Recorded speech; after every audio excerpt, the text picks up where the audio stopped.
21 मई 1991 रात का वक्त था। तमिलनाडु का एक छोटा सा कस्बा श्रीपेरुम्बदूर चुनावी शोर शराबे से गूंज रहा था। पूर्व प्रधानमंत्री राजीव गांधी विशाखापट्टनम से अपनी चुनावी रैली खत्म करके अभी अभी यहाँ पहुंचने वाले थे। भीड़ का जोश अपने चरम पर था।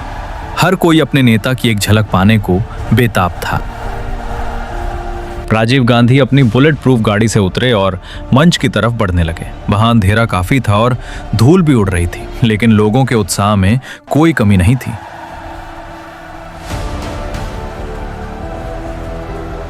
जैसे ही राजीव गांधी रेड कारपेट पर आगे बढ़े, लोग उन्हें फूल मालाएं पहनाने के लिए धक्का मुक्की करने लगे। सुरक्षा का घेरा टूट चुका था। ठीक उसी वक्त भीड़ में से एक सांवले रंग की महिला, जिसने चश्मा लगाया हुआ था और हाथ में चंदन की माला थी, राजीव गांधी की तरफ बढ़ी। वहां मौजूद एक महिला पुलिस सब इंस्पेक्टर अनुसुईया ने उस महिला को रोकने की कोशिश की, लेकिन राजीव गांधी ने अपनी स्वाभाविक विनम्रता दिखाते हुए पुलिस अफसर को रोक दिया और कहा, don't worry, relax, let her come. ये शब्द राजीव गांधी के आखिरी शब्द साबित हुए। वो महिला, जिसका नाम धनु था, मुस्कुराते हुए राजीव गांधी के पैर छूने के लिए झुकी, लेकिन वो आशीर्वाद लेने के लिए नहीं, बल्कि एक खौफनाक मकसद को अंजाम देने के लिए झुकी थी। उसी पल उसने अपनी कमर पर बंधे RDX के स्विच को दबा दिया। एक जोरदार धमाका हुआ। एक तेज रोशनी और कान फाड़ देने वाली आवाज के साथ वहां सब कुछ खत्म हो गया। धुएं और धूल का गुबार छा गया। जब धुआं छटा तो वहां का मंजर किसी युद्ध के मैदान जैसा था।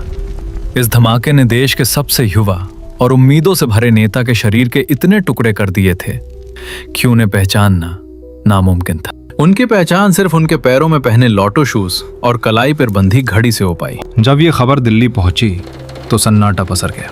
किसी को यकीन नहीं हो रहा था कि जिस मिस्टर क्लीन ने भारत को 21वीं सदी के सपने दिखाए थे, वो अब इस दुनिया में नहीं रहे। इस वीडियो में हम 2D एनिमेशन के जरिए बताएंगे कि आखिर क्यों और कैसे दुनिया की पहली सुसाइड बॉम्बिंग के जरिए राजीव गांधी की हत्या की गई और इसके पीछे किसकी गहरी साजिश थी। राजीव गांधी का राजनीति में आना कभी तय नहीं था। वो तो आसमान में उड़ने वाले एक खुश मिजाज पायलट थे जो अपनी पत्नी सोनिया और बच्चों के साथ अपनी दुनिया में खुश थे। राजनीति के दांव पेच से उनका कोई लेना देना नहीं था, लेकिन किस्मत को कुछ और ही मंजूर था। 1980 में उनके छोटे भाई संजय गांधी की एक विमान हादसे में मौत हो गई। मां इंदिरा गांधी अकेली पड़ गईं और मां का साथ देने के लिए राजीव को ना चाहते हुए भी राजनीति में कदम रखना पड़ा। 1984 में जब इंदिरा गांधी की हत्या हुई तो पूरा देश गम और गुस्से में डूब गया। उस मुश्किल घड़ी में कांग्रेस पार्टी और देश ने राजीव गांधी की ओर देखा। उन्हें प्रधानमंत्री बना दिया गया। 1984 के आम चुनावों में राजीव गांधी को सहानुभूति की ऐसी लहर मिली कि कांग्रेस ने 400 से ज्यादा सीटें जीत लीं। एक ऐसा रिकॉर्ड जो आज तक कोई नहीं तोड़ पाया। राजीव गांधी एक नई सोच लेकर आए थे। उन्होंने भारत को कंप्यूटर और टेक्नोलॉजी से जोड़ा। वोट देने की उम्र 21 से घटाकर 18 साल की, ताकि युवाओं को ताकत मिले। वो देश को आधुनिक बनाना चाहते थे, लेकिन अनुभव की कमी और कुछ गलत सलाहकारों की वजह से उनसे कुछ ऐसी गलतियां हुई जिन्होंने उनकी जान ले ली। राजीव गांधी की मौत की कहानी भारत में नहीं बल्कि पड़ोसी देश श्रीलंका में लिखी जा रही थी। 1980 के दशक में श्रीलंका में गृह युद्ध चल रहा था। वहां तमिल लोगों के अधिकारों के लिए एक संगठन लड़ रहा था, LTTE, liberation tigers of Tamil इलम। इसका मुखिया था वेलुपिल्लई प्रभाकरन, जो दुनिया का सबसे खतरनाक गुरिल्ला लीडर माना जाता था। शुरुआत में भारत ने तमिलों का समर्थन किया, लेकिन 1987 में राजीव गांधी ने श्रीलंका के राष्ट्रपति के साथ एक समझौता किया और वहां शांति बनाए रखने के लिए भारतीय सेना यानी IPKF, Indian peace keeping force भेज दी।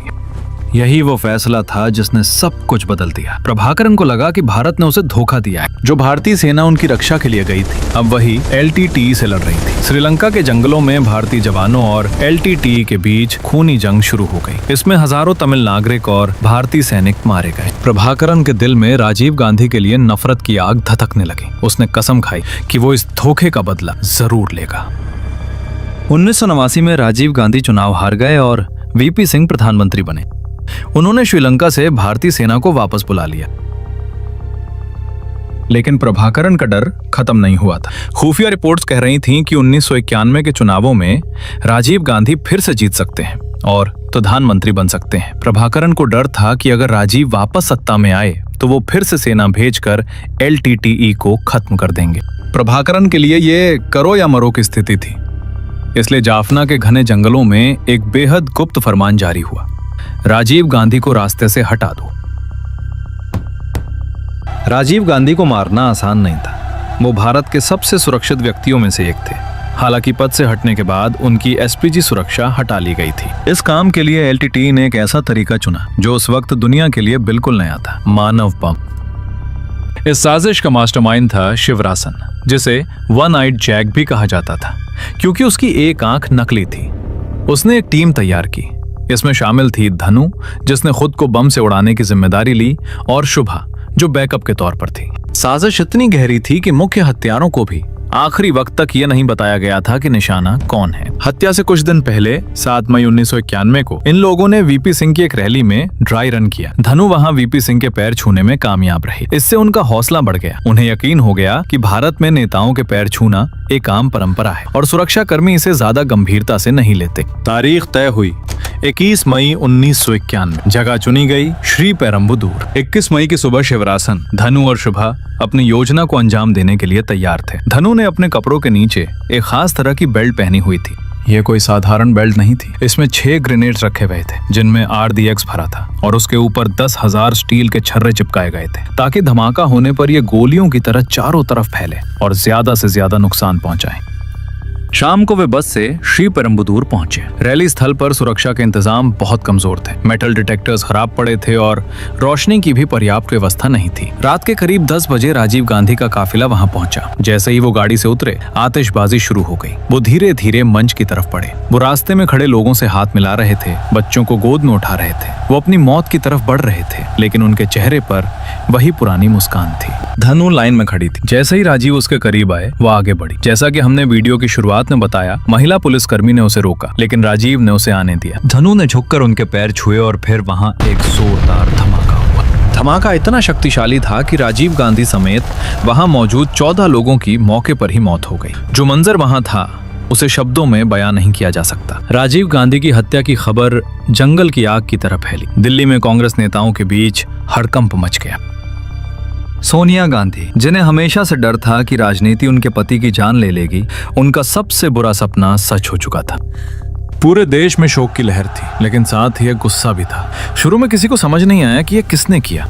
मामले की जांच CBI की SIT स्पेशल इन्वेस्टिगेशन टीम को सौंपी गई, जिसकी कमान DR कार्तिकेयन के हाथ में थी। मौके पर सबूत के नाम पर कुछ नहीं बचा था। सब कुछ जलकर खाक हो चुका था। लेकिन कहते हैं ना, अपराधी चाहे कितना भी शातिर क्यों ना हो, कोई ना कोई सुराग छोड़ ही जाता है। विस्फोट स्थल पर एक कैमरा लावारिस हालत में पड़ा मिला। यह कैमरा हरिबाबू नाम के एक फोटोग्राफर का था, जो साजिशकर्ताओं के साथ ही था और धमाके में मारा गया। लेकिन उसका कैमरा सही सलामत था। जब पुलिस ने उस कैमरे की रील डेवलप की तो वो हैरान रह गए। उस रील में राजीव गांधी की हत्या की पूरी कहानी फ्रेम दर फ्रेम कैद थी। धनु का हाथ में माला लिए खड़े होना, शिवरासन का भीड़ में निगरानी रखना, और वो आखिरी तस्वीर जिसमें धनु राजीव गांधी के ठीक सामने खड़ी थी और धमाके से बस कुछ सेकंड पहले की थी। यही वो सबूत था जिसने दुनिया को बताया कि राजीव गांधी का कातिल कोई और नहीं बल्कि LTT थी। इसके बाद पूरे देश में इन कातिलों की तलाश शुरू हुई। कई हफ्तों की भागदौड़ के बाद अगस्त 1991 में पुलिस ने मास्टरमाइंड शिवरासन और उसकी साथी शुभा को बेंगलोर के पास एक घर में घेर लिया। पुलिस के हाथ आने से पहले ही उन दोनों ने साइनाइड खाकर जान दे दी। राजीव गांधी की हत्या ने भारत की राजनीति की दिशा बदल दी। कांग्रेस को सहानुभूति की लहर मिली और PV नरसिम्हा राव देश के अगले प्रधानमंत्री बने। लेकिन सबसे बड़ा बदलाव सुरक्षा में आया। इस घटना के बाद SPG एक्ट में बदलाव किया गया ताकि पूर्व प्रधानमंत्रियों और उनके परिवारों को भी कड़ी सुरक्षा मिल सके। वहीं दूसरी ओर जिस LTT ने अपने लिए अलग देश की मांग को लेकर यह हत्या की थी, उसने अपनी ही कब्र खोद ली। राजीव गांधी की हत्या के बाद भारत ने LTT का समर्थन पूरी तरह बंद कर दिया। दुनिया भर में उसे एक आतंकवादी संगठन घोषित कर दिया गया। आखिरकार 2009 में श्रीलंकाई सेना ने प्रभाकरन को मार गिराया और LTT का अंत हो गया। राजीव गांधी एक ऐसे नेता थे जो दिल से सोचते थे। उनका सीधापन, लोगों पर उनका भरोसा और सुरक्षा नियमों की अनदेखी, यही सब मिलकर उनकी मौत का कारण बन। वो भारत को 21वीं सदी में ले जाना चाहते थे, लेकिन अफसोस वो खुद उस सदी को देखने के लिए जिंदा नहीं रहे। अगर आपको ये वीडियो और हमारी ये कोशिश पसंद आई हो तो वीडियो को लाइक और शेयर जरूर करें। कमेंट में बताएं कि अगला वीडियो आप किस टॉपिक पर देखना चाहते हैं, और ऐसे ही अनसुने किस्सों के लिए हमारे चैनल को सब्सक्राइब करना ना भूलें। जय हिंद।